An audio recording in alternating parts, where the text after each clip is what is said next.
Okay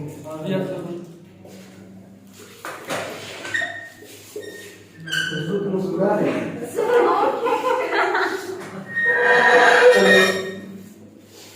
amine आपका इम्यूनिकेशन है, ठीक है। इसमें हम लोग जो पढ़ेंगे पहले तो एमाइन क्या होता है ये जानिए, ठीक है। जो आपका एमाइन है वो अमोनिया डेरिवेटिव होता है। एमाइन क्या होता है? अमोनिया डेरिवेटिव होता है, ठीक है। तो इसमें लिखो amine or ammonia derivative,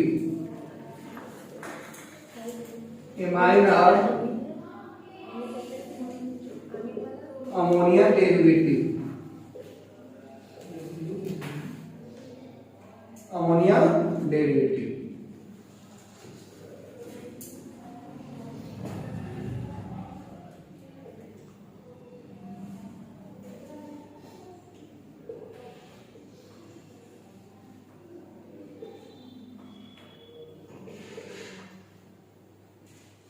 amine क्या है? अमोनिया डेरिवेटिव, इसे कहते हैं फादर ऑफ एमाइन। क्या कहते हैं? Father of amine.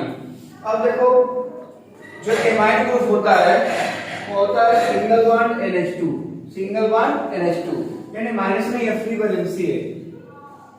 और जो एमाइन होता है वो नॉन टर्मिनल फंक्शनल ग्रुप होता है, non terminal functional group, like as alcohol, इसको कहीं भी लगा सकते हैं, ठीक है। देखो यदि एमाइन को हमको पता करना है, जैसे आप कार्बन की डिग्री देखते थे 1 डिग्री 2 डिग्री 3 डिग्री और 4 डिग्री, तो एमाइन का डिग्री कितना होता है? 1 2 3 4 होता है।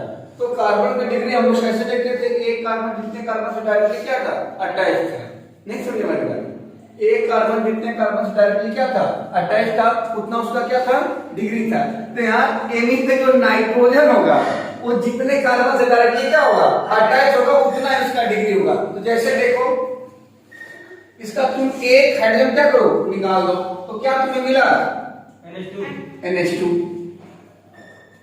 अब कितना हाइड्रोजन निकाल दो तुम? 2। अब कितना मिलेगा? NH, ठीक है। कितना हाइड्रोजन निकाल दिए? 3, तो क्या मिलेगा?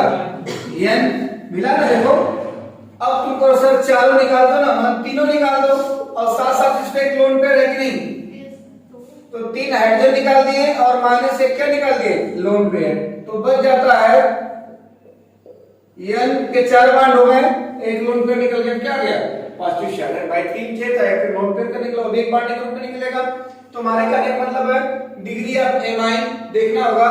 जब NH2 होगा तो 1 डिग्री, NH होगा तो 2 डिग्री, सिर्फ N होगा तो 3 डिग्री और N पे प्लस होगा तो 4 डिग्री। कंडीशन यह है कि ये जो फ्री वैलेंसी दिख रही है वो कार्बन से अटैच होनी चाहिए। ये जो फ्री वैलेंसी दिख रही है वो किससे अटैच होनी चाहिए? कार्बन से। यानी ये किसी कार्बन से अटैच होगा, ये 2 कार्बन से अटैच होगा, ये 3 कार्बन से अटैच होगा, ये 4 कार्बन से अटैच होगा। तो डिग्री ऑफ एमाइन आप डिटरमाइन कर लेंगे ना। कैसे? एमीन का नाइट्रोजन जितने कार्बन से डायरेक्टली अटैच होगा उसका उतना क्या होगा?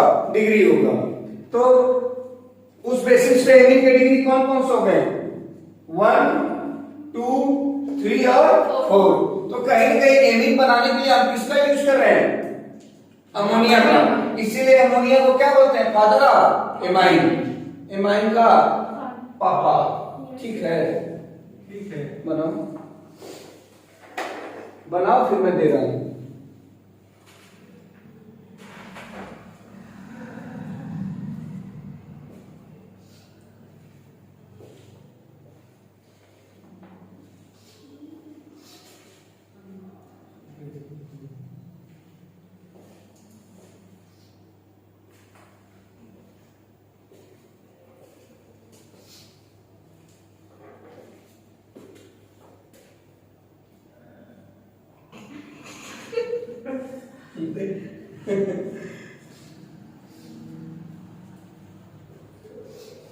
इधर को हो गया?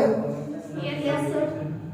तो अब देखो डिग्री ऑफ एमाइन एक बार फिर से मैं बता देता हूं। डिग्री ऑफ कार्बन निकालने आता है, जो कार्बन जितने कार्बन से डायरेक्टली अटैच होता है उसका उतना क्या होता है? डिग्री होता है। जो कार्बन जितने कार्बन से डायरेक्टली अटैच होता है वो उसका क्या होता है? उतना डिग्री होता है। एमीन में क्या है? एमीन का नाइट्रोजन जितने कार्बन से डायरेक्टली अटैच होगा उतना क्या होगा, एमीन का डिग्री होगा। ठीक है, तो एक मैं ट्रिक बताता हूं, लिख लो trick for degree of amine. Trick for degree of amine.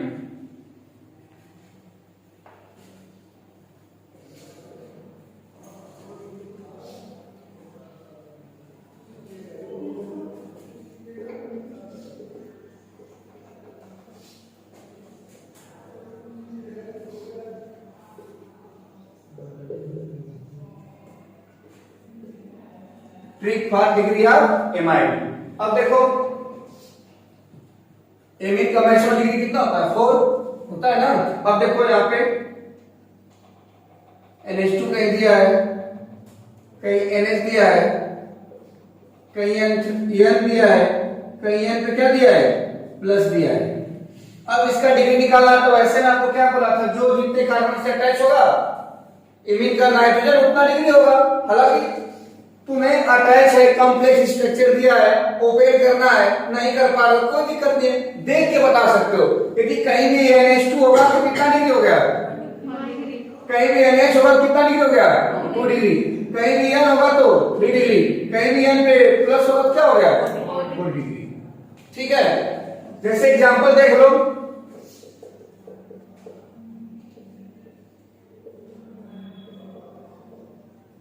ये कितना डिग्री है, 1 डिग्री है भाई, NH2 है।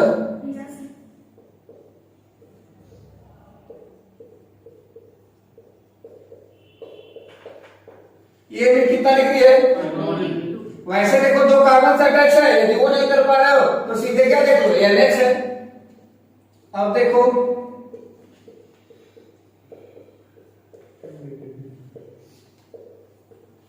अब कितना डिग्री है, ये ना गया ना, कितना डिग्री है, 3 डिग्री है। ठीक है, 4 डिग्री देखना है और आसान है। जैसे ये तो फिनाइल ग्रुप लिए थे, और छोटा ग्रुप भी ले सकते हो और बड़ा भी ले सकते हो। थोड़ा छोटा लेते हैं क्योंकि उसमें 4 लगाना है ना, मिथाइल लेते हैं कोई दिक्कत नहीं है, देख लो।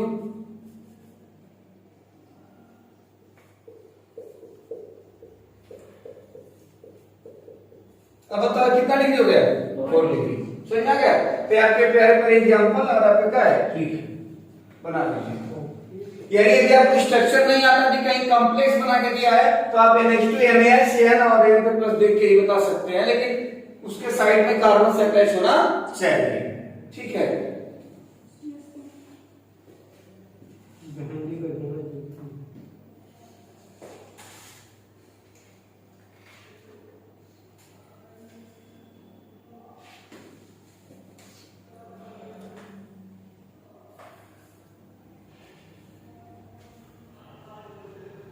भाई 40 नहीं है, 4 डिग्री है। सुपर कर दे क्या, 90 बस समझ जाना है।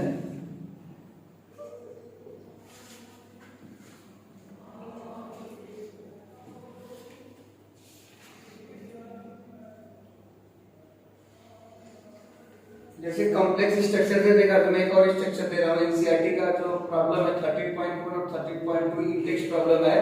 ठीक है, उसमें ये दिया हुआ है, इसमें एग्जांपल दिया डिग्री पूछा, उसको मैं कभी आपको कॉन्डेंस फार्मूले का देता हूँ, तो उसमें ओपन करने की कोई जरूरत नहीं है, सीधे देखो क्या पाओ, आंसर पाओ।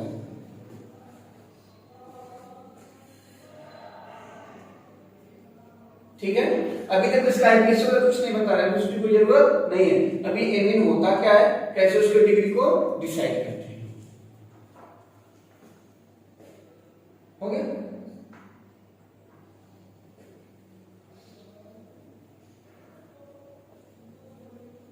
अब देखो मैं ऐसे रैंडम एक प्रॉब्लम दे रहा हूं, ठीक है।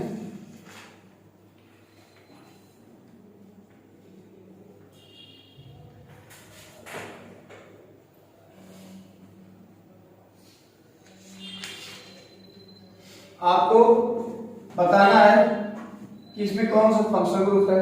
एमीन तो आंखों से झलक रहा है, अब इसका डिग्री बताना है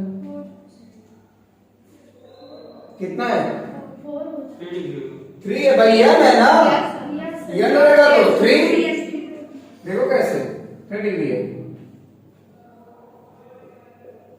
अरे अब ये तो बताएं, ये चीज है ना, कॉन्डेंस स्ट्रक्चर है। ये बॉन्ड वाली है, बॉन्ड लाइन है, स्ट्रक्चर पता है, बॉन्ड दिखाया जा रहा है, इसमें बॉन्ड नहीं दिखा रहा है। इसको भी चाहे तो हम और क्लोज करके लिख सकते हैं, फिनाइल ग्रुप करके पीएच। हो गया? Yes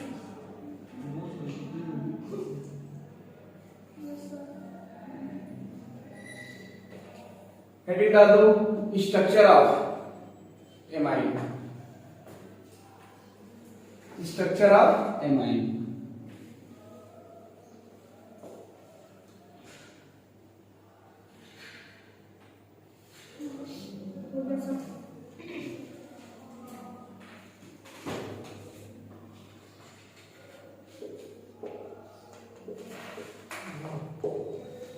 structure of amine. अब देखो मैं बोला एमीन किसका एमीन का पापा कौन है? अमोनिया। तो पहले हम अमोनिया का स्ट्रक्चर देखते हैं, फिर किसका देखते हैं। देखो जो अमोनिया था तुम्हारा क्या था? NH3। नाइट्रोजन के बारिश में कितना इलेक्ट्रॉन होता है? 5। अरे नाइट्रोजन आउटर मोस्ट शेल में कितना इलेक्ट्रॉन रखता है? 5। अब बताओ 3 तो किसमें चला गया? बॉन्डिंग में। 2 मिला टुकड़ देख रहा है, ठीक है। तो अब बताओ एक बॉन्ड में 2 इलेक्ट्रॉन तो 3 बॉन्ड में 6 और 2 8। अब बताओ इसमें हाइब्रिडाइजेशन निकालते थे, तो हाइब्रिडाइजेशन के लिए मैं आपको क्या बोला था बताओ?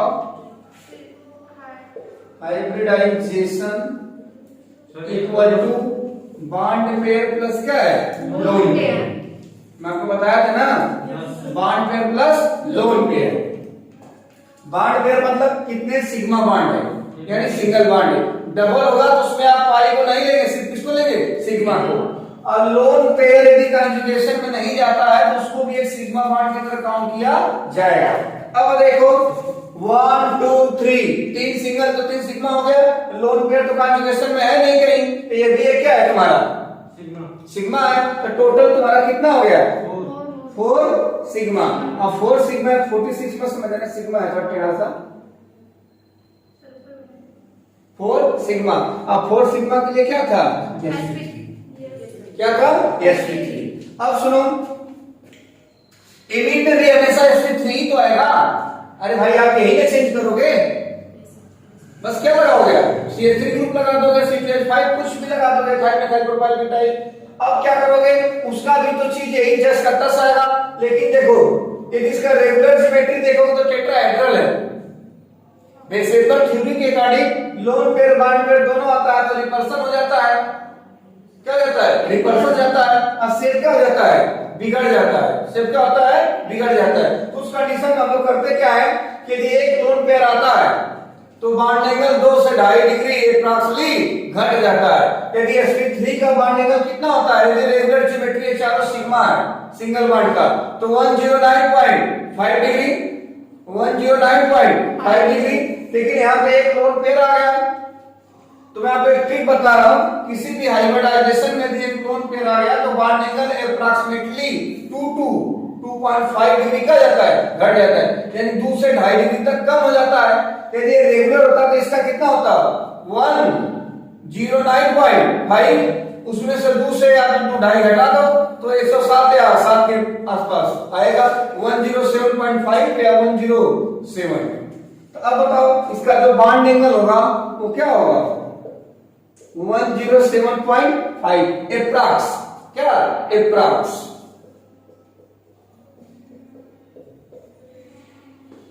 होना क्या चाहिए था?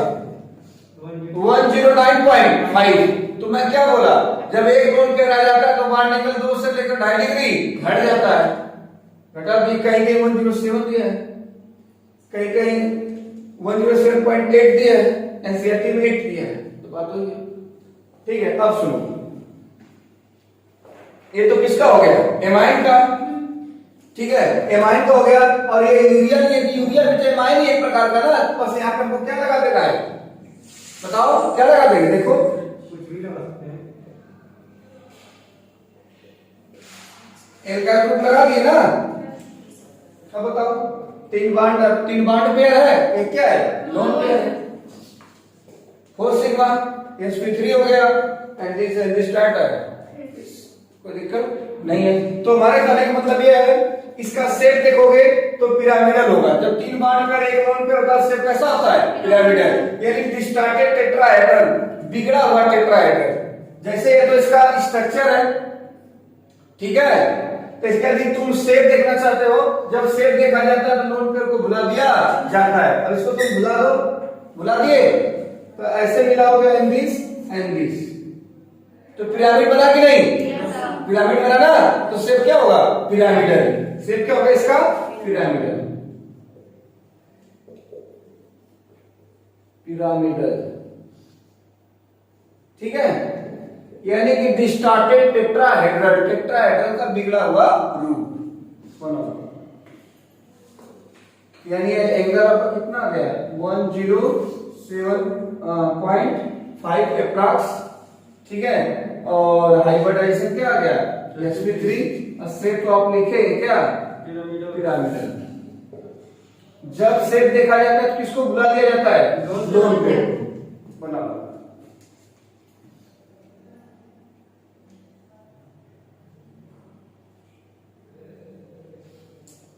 बहुत आसान है, बस थोड़ा सा और करने की जरूरत है।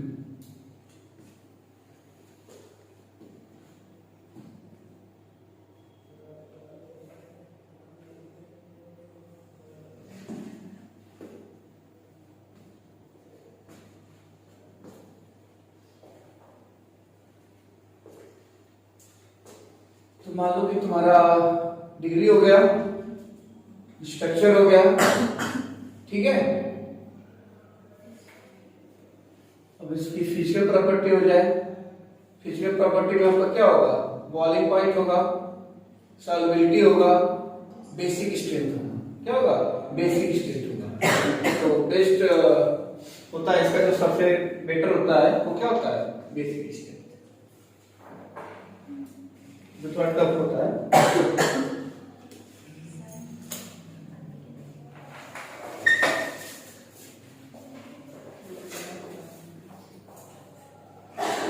ऊपर को हो गया सब हो?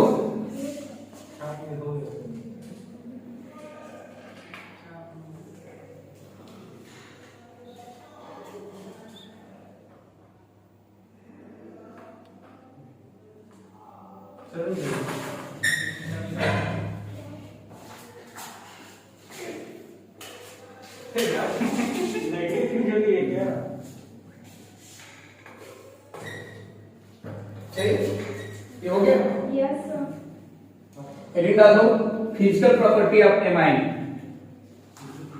Physical property of amine.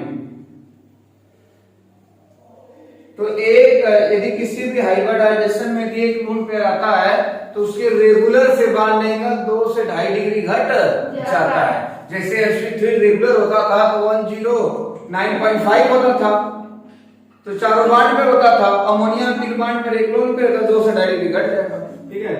Physical property of amine. Physical property of amine. PP मतलब फिजिकल प्रॉपर्टी। देखो पहला क्या है इसका? Basic strength. दूसरा क्या है इसका? सॉल्युबिलिटी।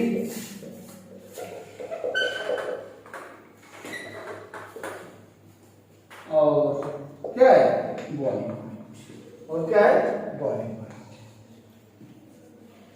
तो हम लोग जो पहला देखेंगे वेरी वेरी इंपॉर्टेंट है, बेसिक स्ट्रेंथ ऑफ एमाइन। अब तो कहते हैं एमाइन की बात करते हैं तो एमाइन भी 2 प्रकार का है, एलिफैटिक और क्या है? एरोमेटिक। हम लोग अभी एलिफैटिक की बात कर रहे हैं। किसकी बात कर रहा है?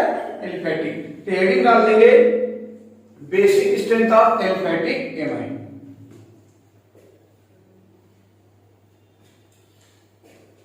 Basic strength of aliphatic amine.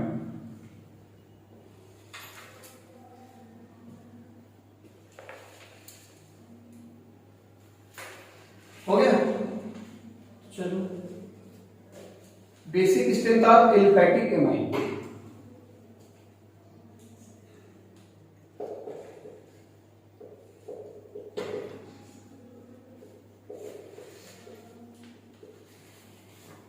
अब देखो, यदि हम लोग एलिफैटिक एमाइन की बात करते हैं तो एलिफैटिक में इसमें बेंजीन अटैच नहीं होगा, उसके सिवा कोई भी कार्बन वाला ग्रुप अटैच हो सकता है। ठीक है, तो देखो एलिफैटिक एमाइन में दो प्रकार के एमाइन होता है।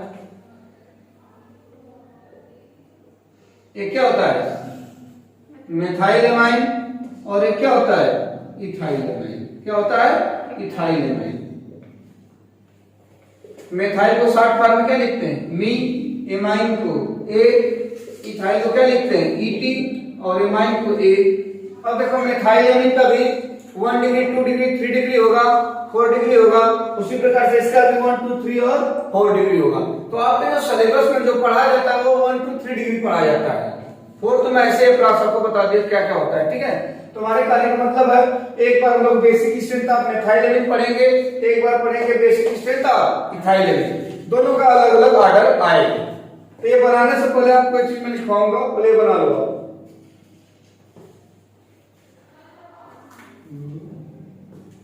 ये बना लो।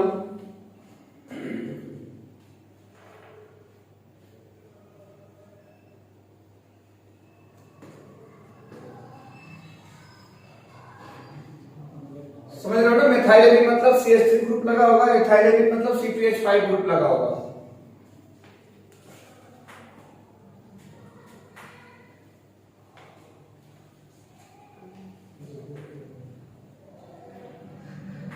लिखो basic strength of aliphatic amine depend on 3 factor. Basic strength of aliphatic amine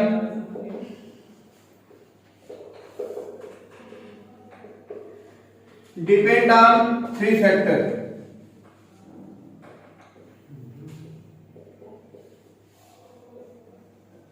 depend on 3 factor in polar medium. In polar medium, polar medium को दूसरे भाषा में क्या नाम देते हैं एक्वस मीडियम। क्या बोलते हैं एक्वस मीडियम। ठीक है, टेनिस को अंडरलाइन कर लेना, हम लोग किस मीडियम की बात कर रहे हैं एक्वस। एक्वस, ठीक है, यानी पोलर। और एक होता है नॉन पोलर मीडियम या गैसियस मीडियम का, वो अलग होता है, और ये क्या होता है अलग होता है। तो इसमें 3 फैक्टर है, वो कौन कौन से हैं देख लो। जो पहला फैक्टर होता है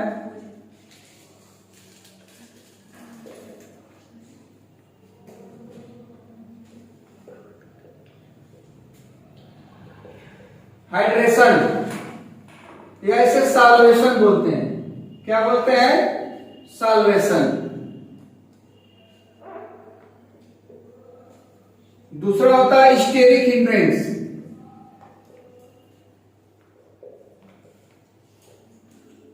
क्या होता है स्टेरिक हिंड्रेंस। स्टेरिक हिंड्रेंस मतलब समझते हो भीड़ भाड़। जिस तुम मेला में घुस गए ना तुम स्टेरिक हिंड्रेंस में आ गए, अब तुम्हें जो ढूंढ रहा है खुद ढूंढा जाएगा। ठीक है, अच्छी बात है, एक आती है ना जब ये सही लिखे ना भीड़ भाड़ ऐसे लिखा है ना। हाँ, इसे कहते हैं बल्कि ग्रुप, जो बैल जैसा बड़ा सा है। जो आपका तीसरा है वो है इलेक्ट्रॉनिक इफेक्ट। क्या है इलेक्ट्रॉनिक इफेक्ट।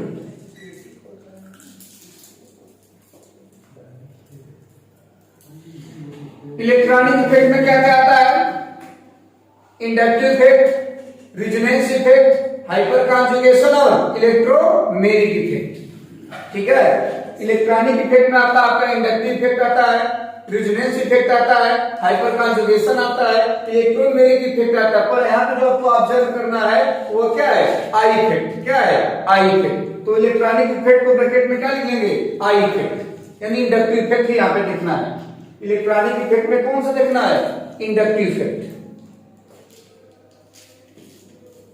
इसे लिख लो, मैं तीनों के बाद फिर समझा देता हूं क्या होता है।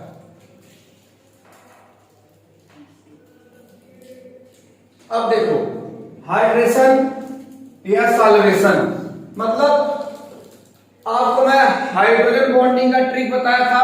होल है, होल है, फ्लोरीन ऑक्सीजन नाइट्रोजन किसी भी हाइड्रोजन से डायरेक्टली क्या होता है अटैच होते हैं, तो वहां पे हाइड्रोजन बॉन्डिंग होती है। ये इतिहास कब आया कि जब बॉन्डिंग होती है एनर्जी क्या होती है, रिलीज होती है और स्टेबिलिटी बढ़ जाती है, रिएक्टिविटी घट जाती है। तो हमारे कहने का मतलब यह है कि अमोनिया में सॉरी एमीन में एन से लगा एच है कि नहीं, 1 में है, 2 में है और 3 में नहीं है। 3 में देखो कैसे नहीं है, 3 डिग्री लिख रहे थे, देखो 1 डिग्री जब तुम लिख रहे थे तो क्या लिखते थे NH2, जब तुम 2 डिग्री लिखते थे तो क्या लिखते थे NH, जब तुम 3 डिग्री लिखोगे ये लिखोगे है ना।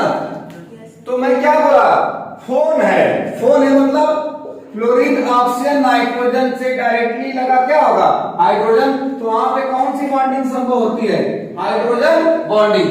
तो हाइड्रोजन बॉन्डिंग यहाँ पाई गई, क्योंकि यहाँ देखो डायरेक्ट अटैच है, यहाँ पाई गई, यहाँ डायरेक्ट अटैच है क्या, नहीं, डायरेक्ट को अटैच नहीं है, खैर कोई बात नहीं है। लेकिन जब तुम वाटर में इसको डालोगे, हाइड्रोजन इस वाटर, वो वाटर जब तुम डालोगे तो वाटर का जो प्लस वाला पोर्शन होगा यहाँ पे तो नेगेटिव चार्ज जाएगा, इसको अट्रैक्ट करेगा, तो ये भी हल्का फुल्का हाइड्रोजन बॉन्डिंग करता है। तो सबसे ज्यादा कौन करेगा, यह करेगा, उससे कम यह करेगा, सबसे कम यह करेगा, फोर्थ वाले में तो कोई पॉसिबिलिटी ही नहीं है, ठीक है। इसीलिए यहाँ पे जो बेसिक स्ट्रेन देखते हैं तो फोर्थ वाले को इंक्लूड नहीं करते हैं। दूसरी बात, अच्छा बेस वो होता है जिसका लोन पे टुकुर टुकुर देखता है, यानी वो कंजुगेशन में नहीं जाता, वो डीलोकलाइज होता है, लोकलाइज नहीं, सॉरी डीलोकलाइज है, डीलोकलाइज उस कंजुगेशन में जाना, लोकलाइज में चुपचाप पड़े रहना, ठीक है। तो अब देखो ये सब एलिफैटिक है, तो इसका भी लोन पे यहाँ टुकुर टुकुर ताकेगा, इसका भी ताकेगा। लेकिन जब तुम वाटर में डालोगे तो ये बॉन्डिंग कर ले, बॉन्डिंग कर ले, थोड़ा बॉन्डिंग कम किया, जो बॉन्डिंग कर ले वो कहीं जाएगा नहीं जाएगा। तो अच्छा बेस हुआ होता है जिसका लोन पेयर आसानी से डोनेट हो, या तो प्रोटॉन आसानी से सेट करे। भाई एसिड बेस के 3-4 कॉन्सेप्ट है ना, एक आरएनएस का है, पानी में डालने पर एच प्लस देता है, OH माइनस देता है। लोअर प्रोस्टेट है, कोई भी एसिड प्रोटॉन क्या करता है, देता है, और कोई भी बेस प्रोटॉन क्या करता है, लेता है, उससे प्रोटॉनिक कॉन्सेप्ट होते हैं। जो सबसे बेस्ट है वो आपका क्या लेविस कॉन्सेप्ट है, पेयर ऑफ इलेक्ट्रॉन या तो देंगे या तो पेयर ऑफ इलेक्ट्रॉन लेंगे। या तो हम लोग कौन सा कॉन्सेप्ट लगाते हैं, लोन पेयर डोनेट करना और लोन पेयर एक्सेप्ट करना, ठीक है। या तो तुम लोअर प्रोस्टेट भी लगा सकते हो, प्रोटॉन का आना प्रोटॉन का जाना, तो ये बॉन्डिंग हो जाएगा तो प्रोटॉन तो लेगा ही नहीं, ये भी बॉन्डिंग कहीं होगा मस्त है, ये बेचारा नहीं मस्त है, थोड़ा बहुत ले सकता है। तो अब देखो ये तो तुम्हारा क्या था, हाइड्रेशन एनर्जी था, हाइड्रेशन एनर्जी से सबसे ज्यादा या सॉल्वेशन इफेक्ट से सबसे ज्यादा किसका होना चाहिए, 1 डिग्री, फिर 2 डिग्री, सबसे कम 3 डिग्री। इसके हिसाब से 3 डिग्री अच्छा बेस है, क्योंकि इसका लोन पेयर फ्री है, किसी को डोनेट कर सकता है। लेकिन अब स्टेरिक हिंड्रेंस के हिसाब से सबसे कमजोर बेस है, क्योंकि यहाँ भीड़ भाड़ जाते हैं ना, लोन पेयर को जाने नहीं देगा, बोले कहां जाएगा, मैं नहीं हूं क्या, उसको जाने ही नहीं देगा। तो इस हिसाब से हाइड्रेशन से सबसे तगड़ा था, लेकिन स्टेरिक हिंड्रेंस से सबसे क्या हो गया, कम हो गया। तो स्टेरिक हिंड्रेंस के हिसाब से अच्छा बेस कौन हो गया, 1 डिग्री, क्योंकि भाई घर में कोई बोलने वाला नहीं होता, कहीं घूम के टहल लेते हैं, ठीक है। अब सुनो इलेक्ट्रॉनिक इफेक्ट, इलेक्ट्रॉनिक इफेक्ट मतलब आई इफेक्ट होता है ना, यहाँ पे कितने हैं इलेक्ट्रॉनिक इफेक्ट, देखो 1 2 3 प्लस आई इफेक्ट है ना, all alkyl groups plus I effect, जितने भी एल्काइल ग्रुप होते हैं सब क्या लगाते हैं, प्लस आई इफेक्ट, ठीक है। यहाँ 3 प्लस आई है, जो प्लस आई इफेक्ट होता है, ठीक है, वो बेसिक स्ट्रेंथ के डायरेक्टली प्रोपोर्शनल होता है। जो प्लस आई इफेक्ट होता है वो बेसिक स्ट्रेंथ के डायरेक्टली प्रोपोर्शनल होता है, या दूसरे भाषा में यह कह सकते हो, जो बेसिक स्ट्रेंथ होता है वो इलेक्ट्रॉन नेगेटिव ग्रुप के डायरेक्टली प्रोपोर्शनल होता है। अब बताओ ये बेसिक स्ट्रेंथ तो बढ़ा रहा है, देखो ये सबसे ज्यादा प्रेफर किसको किया था, इसको, ये इसको क्या किया, सबसे कम किया था। लेकिन इलेक्ट्रॉनिक इफेक्ट सबसे ज्यादा किसको किया, इसको किया, फिर इसको किया, फिर इसको। यहाँ पे 2 प्लस आई है, यहाँ पे क्या 1 प्लस आई है। तो अब देखो एक्सपेरिमेंटल डाटा, तीनों एक्सपेरिमेंट को मिला के एक आर्डर आता है, तीनों एक्सपेरिमेंट को मिला के क्या आता है, आर्डर आता है, ठीक है।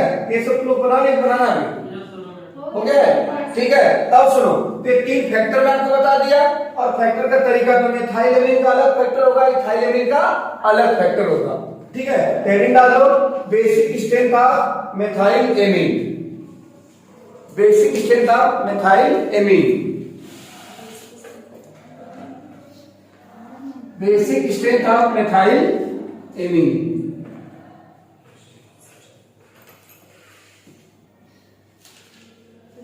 बहुत आसान है, देखो amine basic strength of methyl amine, ठीक है। देखिए कैसे, ये कितना डिग्री है, बोलो 1 डिग्री है, 2 डिग्री है, ये कितना है 3 डिग्री। अब देखो हाइड्रेशन एनर्जी सबसे ज्यादा इसका होगा, स्ट्रेंथ फ्रीनेस सबसे ज्यादा इसका होगा, और आई इफेक्ट भी यानी इलेक्ट्रॉनिक इफेक्ट भी सबसे ज्यादा इसका होगा। तो तीनों एक्सपेरिमेंट को लेकर एक कंक्लूजन निकला हुआ है इसके आर्डर का 1 2 या क्या है 3 है। इसका जो ट्रिक है इसके बेसिक स्ट्रेंथ का 200 कितना 13 अमोनिया, 213 क्या अमोनिया, यानी अमोनिया का बेसिक स्ट्रेंथ से पीछे होगा। अब 213 का मतलब क्या हो गया 2 डिग्री, उसके बाद 1 डिग्री, उसके बाद 3 डिग्री, उसके बाद कौन आएगा अमोनिया। इसके बेसिक स्ट्रेंथ का ट्रिक होता है 213 अमोनिया, 213 अमोनिया। ये आर्डर किससे है एक्सपेरिमेंट से, किससे है एक्सपेरिमेंट से, ठीक है। तो मेथाइल के लिए कितना है 213। अब देखो एथाइल के लिए 231 होता है 231 अमोनिया, ठीक है। इसे बना लो। ये बताओ ये जो आर्डर है तीनों फैक्टर को देखते हुए, ओके सर।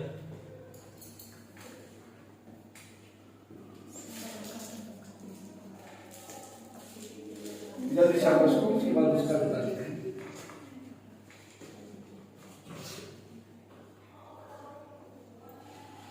231 अमोनिया किस एमिन के लिए बोलो मेथाइल एमिन। अब कितने फैक्टर पे डिपेंड करता है 3।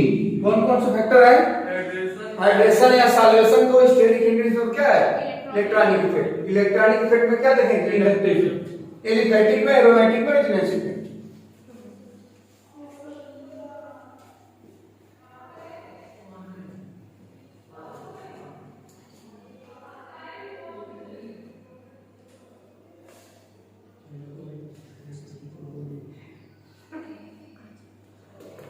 हो गया। अब अगला हेडिंग होगा basic strength of ethyl amine. ये किस मीडियम में पढ़ रहे हैं हम लोग पोलर, यानी किसमें aqueous. Basic strength of ethyl amine देखो इसके लिए 231 213 था तो उसके लिए क्या आ जाएगा 231। अरे ये छोटा है तो छोटा है, वो बड़ा है तो बड़ा है। क्या बोल रहे हैं basic strength of ethyl amine, basic strength of ethyl amine.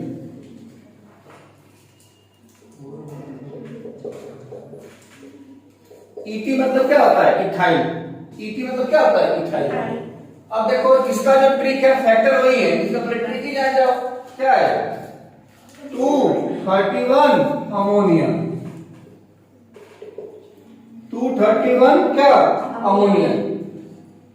तो अब देखो यानी सबसे ज्यादा कौन होगा बोलो 2 डिग्री, उसके बाद 3 डिग्री, उसके बाद 1 डिग्री, उसके बाद क्या है अमोनिया। बोले तो अमोनिया के बेसिक स्ट्रेंथ का क्या हो रहा है घट रहा है।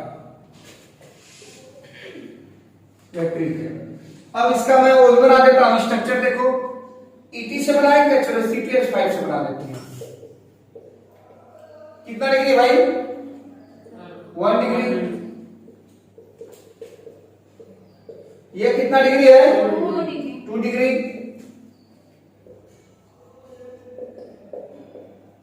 ये कितना डिग्री है 3 डिग्री। अब बताओ ये थोड़ा सा उससे बड़ा था, इसका आर्डर थोड़ा सा बड़ा है 231 है, वो थोड़ा सा छोटा था। मैंने समझाने के लिए, हालांकि ऐसा कुछ है नहीं, ये सब एक्सपेरिमेंटल डाटा है, पर समझ में आता है मिठाई छोटा है 230 कितना है 230 है, एक है 231 है। अमोनिया सबसे पीछे है, बना दो।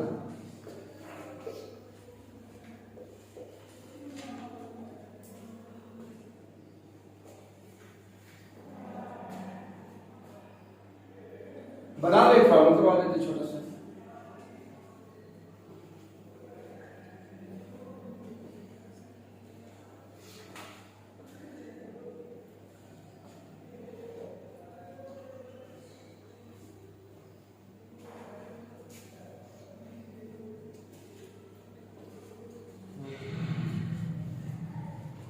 तो पोलर मीडियम में हो गया, ठीक है। तो वो वाला भी करा के साथ ही प्रॉब्लम करवाते हैं। हेडिंग डाल दो, basic strength of aliphatic amine in non polar medium.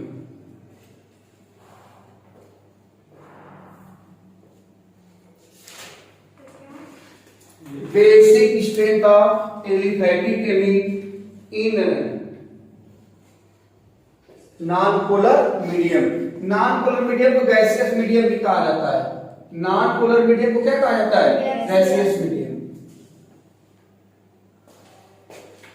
ये हो गया ना? Yes sir.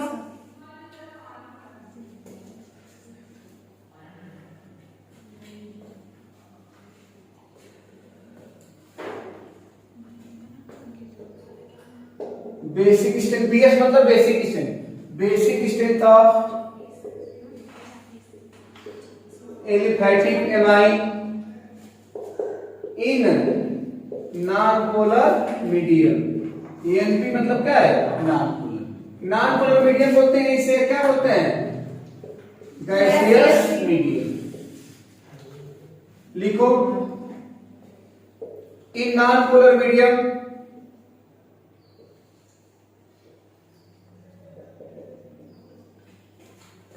Basic strength of aliphatic amine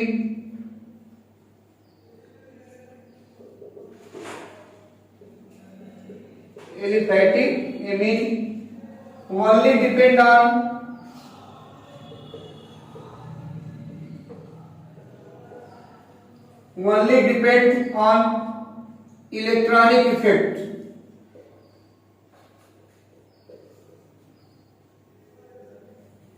only depend on electronic effect। Electronic effect में आपको बता दिया था कितने टाइप का होता है। आई इफेक्ट होता है, आर इफेक्ट होता है, और क्या होता है? आरएचएस मतलब हाइपर कॉन्जुगेशन इफेक्ट होता है, और एक होता है इलेक्ट्रोमेरिक इफेक्ट। क्या होता है? Electromeric effect. ये तीन इफेक्ट परमानेंट होते हैं, और ये इफेक्ट कैसा होता है? टेम्पररी होता है, यानी इसका कोई मतलब है नहीं, इन्हीं तीनों से काम चल जाता है। पर आपको यहाँ पे जो देखना है कि एलिफैटिक में हमेशा किसको देखेंगे? इंडक्टिव इफेक्ट को, और एरोमेटिक में हमेशा किसको देखेंगे? रेजोनेंस इफेक्ट को, यानी आर इफेक्ट को, क्योंकि वहां पे कॉन्जुगेशन है तो आर इफेक्ट आएगा, यहाँ पे कॉन्जुगेशन नहीं तो क्या आएगा? I effect. ठीक है, हालांकि वहां आई भी आता है, लेकिन आई और आर दोनों आता है तो आर आई पे क्या होता है? डोमिनेंट होता है, इसीलिए आर को ही कंसीडर किया जाता है एरोमेटिक में। ठीक है, ठीक है। तो अब सिर्फ कौन सा है? I effect. अब बताओ, एल्काइल ग्रुप चाहे जितने होते हैं सब क्या लगाते हैं? प्लस आई लगाते हैं। तो 1 डिग्री में देखो क्या है तुम्हारा? एक एल्काइल ग्रुप है 2 डिग्री में, 2 एल्काइल ग्रुप है 3 डिग्री में, 3। तो इसका जैसे आई इफेक्ट बढ़ेगा वैसे क्या होगा? बढ़ेगा। तो सबसे ज्यादा कौन होगा? 3 2 1 या 321 331। ठीक है, तो चाहे एथाइल हो चाहे मेथाइल हो। ठीक है, एथाइल मेथाइल 321 होगा ना? 321। हाँ, सबसे ज्यादा कौन होगा? 3 डिग्री, फिर 2 डिग्री, फिर 1 डिग्री, यानी 321 321 अमोनिया। क्योंकि किस पे डिपेंड कर रहा है बताओ? अरे भाई, स्टेरिक इंडेक्स पे डिपेंड कर रहा है? नहीं। सॉल्वेशन पे कर रहा है? नहीं। सिर्फ किस पे कर रहा है? इलेक्ट्रॉनिक इफेक्ट पे। तो देख लो, लिखेंगे फॉर मेथाइल एमीन। क्या लिखेंगे? For methyl amine. मी मतलब समझते रहो, मेथाइल। अब देख लो, NH2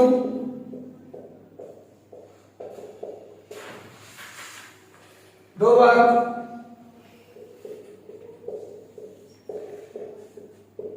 अब बताओ ये कितना डिग्री है? 1 डिग्री, ये 2 डिग्री है, 3 डिग्री। यानी इसको एक नॉर्मल भाषा में कर सकते हो, डिग्री पे भी डिपेंड करेगा। हालांकि ये जेन्युइन रीजन नहीं है, जेन्युइन रीजन है इसका आई इफेक्ट। देखो कितना इफेक्ट है? 2। यहाँ पे 3। यहाँ पे क्या है? 1 प्लस आई इफेक्ट है। यहाँ पे क्या है? 2 प्लस आई इफेक्ट है। यहाँ पे क्या है? 3 प्लस आई इफेक्ट है। और आपको मैं बता दिया था जो बेसिक स्ट्रेंथ होता है डायरेक्टली प्रोपोर्शनल क्या होता है? Electron donating group. और इनवर्सली प्रोपोर्शनल क्या होता है? Electron withdrawing group. और जो प्लस आई होता है वो क्या होता है? एक इलेक्ट्रॉन डोनेटिंग ग्रुप होता है। जो प्लस आई होता है वो क्या होता है? एक इलेक्ट्रॉन डोनेटिंग ग्रुप होता है। ठीक है, तो यानी जितना अधिक प्लस आई होगा उतना अच्छा बेस होगा। किस मीडियम में?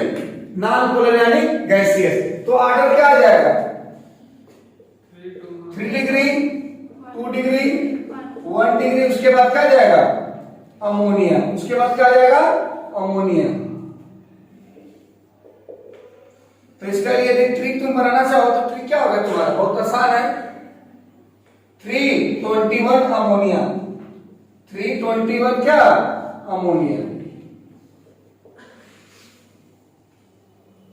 बना लो।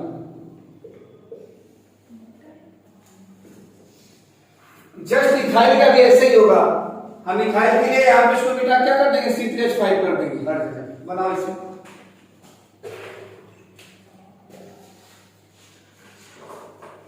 एलिफैटिक का क्लियर हो जाए।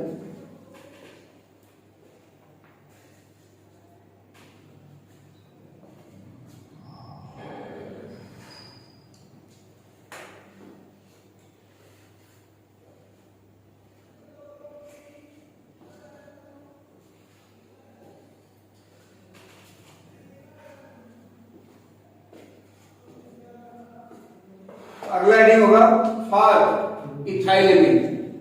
ठीक है, तो उसमें कुछ करना नहीं होगा, आप अपने आप कर लेना। जहां पे CH3 लिखो वहां क्या कर दोगे? C2H5 और आटा ले लो। बस सब कुछ ये होगा। ये सब कुछ ट्रिक विक सब काम वही करेगा। बस जहां पे CH3 लिखो वहां क्या कर दोगे? C2H5।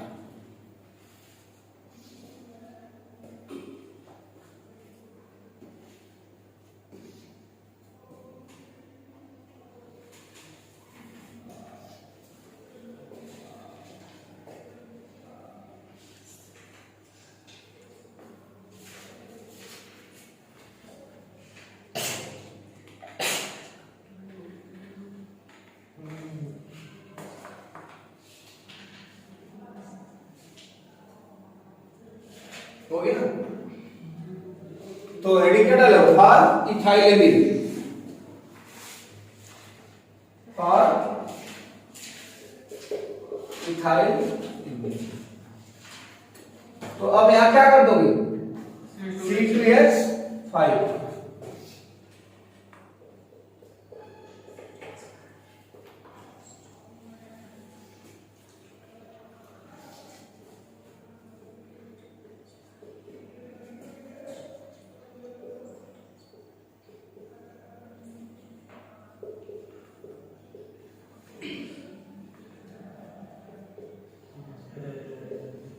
बस सेम चीज।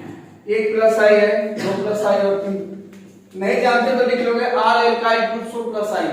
ऑल एल्काइल ग्रुप्स हो प्लस आई, चाहे एथाइल मिथाइल प्रोपाइल ब्यूटाइल चाहे जो भी। आपको 11 के जीओसी में जुमा जुमा पढ़ाया होगा।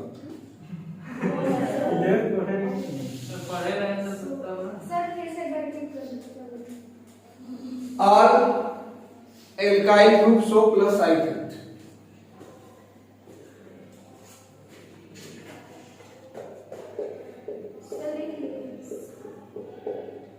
ऑल एल्काइल ग्रुप, जीआईपी मतलब ग्रुप, सो क्या प्लस आई इफेक्ट। जितने भी एल्काइल ग्रुप है, इथाइल मिथाइल प्रोपाइल ब्यूटाइल, सब क्या होते हैं? यानी इलेक्ट्रॉन डोनेटिंग होते हैं। क्या होता है? इलेक्ट्रॉन डोनेटिंग होते हैं।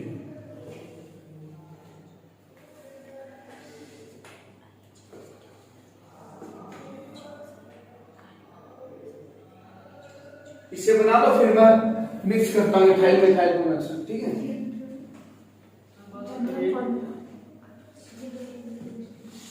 एक बस।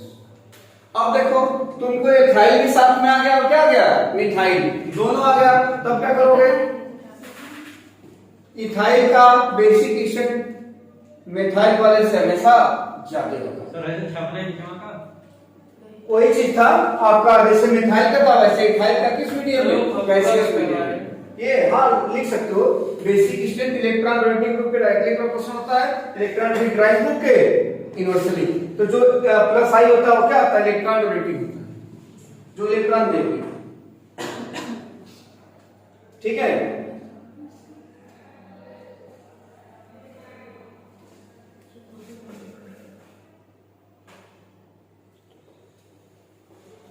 तो अब अगला हेडिंग डालो, बेसिक स्ट्रेंथ ऑफ एरोमेटिक केमिक। 5 मिनट का बेसिक स्ट्रेंथ ऑफ एरोमेटिक केमिक। देखो एलिफेटिक का 2 मीडियम में था, एक्वस मीडियम में 3 फैक्टर थे, और नॉन पोलर में बस इलेक्ट्रॉनिक इफेक्ट है, और जो एरोमेटिक केमिक होता है उससे कोई मीडियम से मतलब नहीं है, सिर्फ वो किस पे डिपेंड करेगा, इलेक्ट्रॉनिक इफेक्ट में, रेजोनेंस इफेक्ट पे। हेडिंग डाल दो, basic strength of aromatic amide. Aromatic amide का मतलब बेंजीन से लगा होगा, एरोमेटिक एमाइड का मतलब किससे लगा होगा, बेंजीन से। बेंजीन बोले तो benzene, benzene benzene.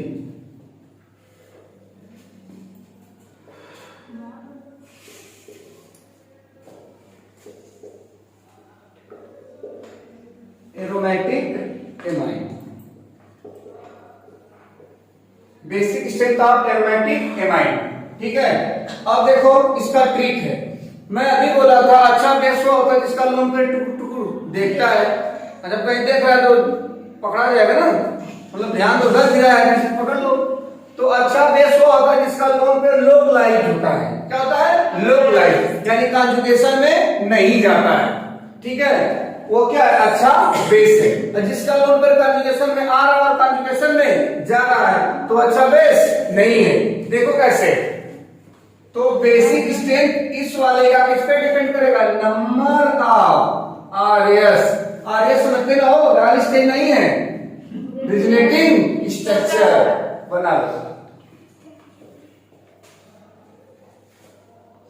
Basic strength of aromatic केमिक ओनली डिपेंड ऑन किस पे, रेजोनेटिंग स्ट्रक्चर, यानी इलेक्ट्रॉनिक इफेक्ट का एक पार्ट हमने जो नीचे लिखवाया था।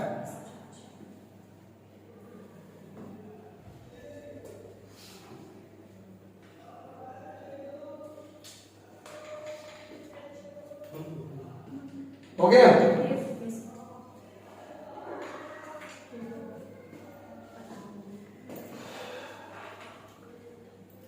अब देखो कितना आसान है, देखेंगे मुस्कुराएंगे आंसर पाएंगे। अब बताओ यहाँ पे कौन सा कॉन्जुगेशन है जी, तिलक कुमार, कौन सा कॉन्जुगेशन है, पाई है लोन पे। अब बताओ इस लोन पेयर को खींचने के 3 पाई क्या है, इकट्ठा है, कितना डिग्री एमाइन है, 1 डिग्री। एरोमेटिक एमाइन है, जिससे हम लोग एनिलीन बोलते हैं। क्या बोलते हैं, एनिलीन। अब बताओ वहां तो 3 मिला थे, ठीक है, यहाँ तो 6 मिला होगा, ठीक है, ये कितना डिग्री है, 2 डिग्री।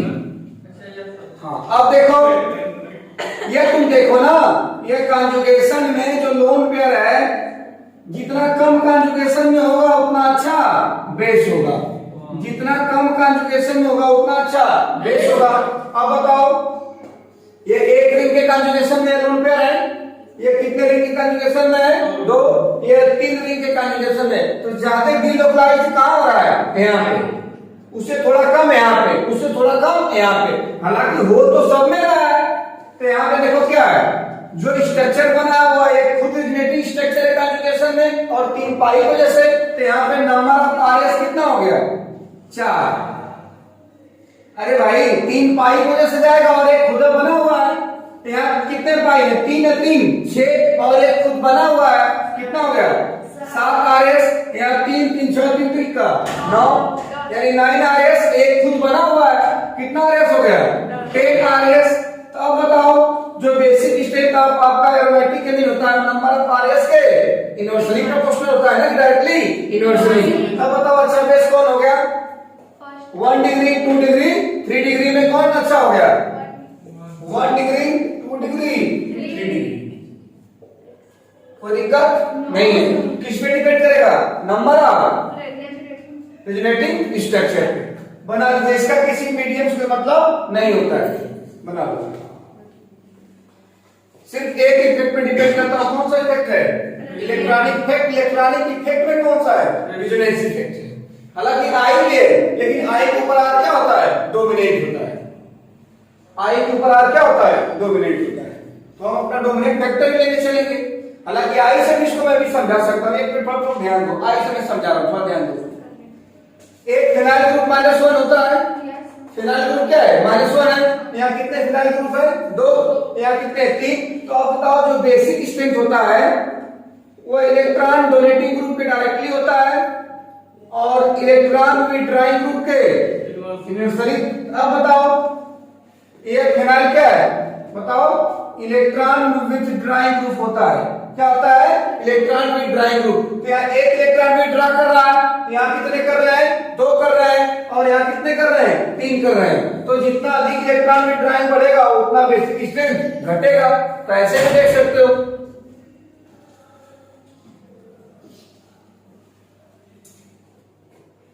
इसे बना दो, एक स्लोगन लिखवा के फिर इसका खत्म कर देते हैं। याद रख लेना हमेशा, मिथाइल इथाइल देगा, डिग्री सेम है तो इथाइल का बेसिक स्ट्रेंथ मिथाइल से ज्यादा होगा। एलिफैटिक भी दिया है, एरोमेटिक भी दिया है, तो एलिफैटिक का बेसिक स्ट्रेंथ एरोमेटिक से हमेशा ज्यादा होगा, क्योंकि एरोमेटिक का लोन पेयर कॉन्जुगेशन में जाता है और एलिफैटिक का ट्रिपल देखता है।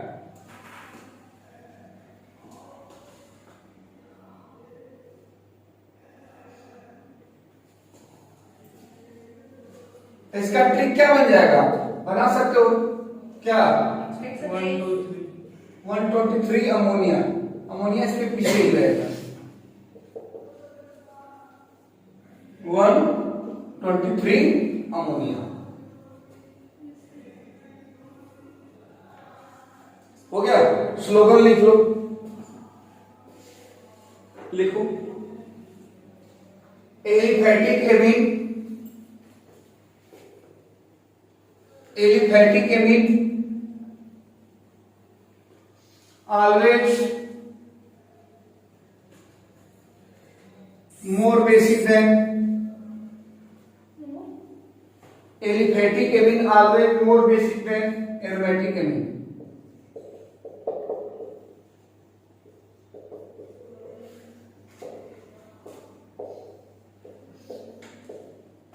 Always more basic then aromatic amine. Aromatic amine. ये स्लोगन है हमेशा। जैसे देखो,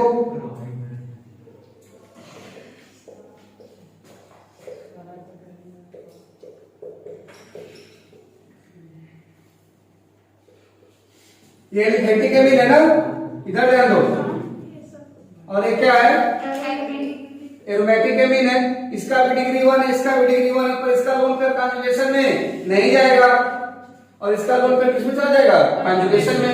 इसका लोकलाइड है, इसका क्या है? डीलोकलाइड है। तो अच्छा बेस कौन हो गया? ये हो गया। इसे फिनाइल एमीन या बेंजामाइन या एनिलीन कहते हैं। ये क्या है? मेथाइल एमीन है। समझ में आ गया? एलिफैटिक का लोन पेयर कॉन्जुगेशन में नहीं जाता, इसलिए हमेशा अच्छा बेस होता है। एरोमेटिक का लोन पेयर कॉन्जुगेशन में चला जाता है, इसीलिए एलिफैटिक से थोड़ा सा क्या होता है? वीक बेस होता है। तो इसका मतलब समझ गए ना? Aliphatic amine always more basic than aromatic amine because lone pair of aromatic amine involve in conjugation या रेजोनेंस। It's okay. तो आपका आज का लेक्चर यही फिनिश हुआ और फिर अगले दिन, ठीक है? तो हमारे कहने का मतलब इसमें आप क्या क्या पढ़े हैं? एमीन का डिग्री पढ़े हैं, एमीन कैसे डिराइव होता है अमोनिया से। उसके बाद इसका क्या पढ़े हैं? फिजिकल प्रॉपर्टी, उसका स्ट्रक्चर, फिजिकल प्रॉपर्टी में तमाम तरह का बेसिक स्ट्रेंथ है जिससे आप पढ़े हैं, और भी कुछ चीजें बाकी हैं, ठीक है? It's okay. Thank you Modi. Thank you. वाह।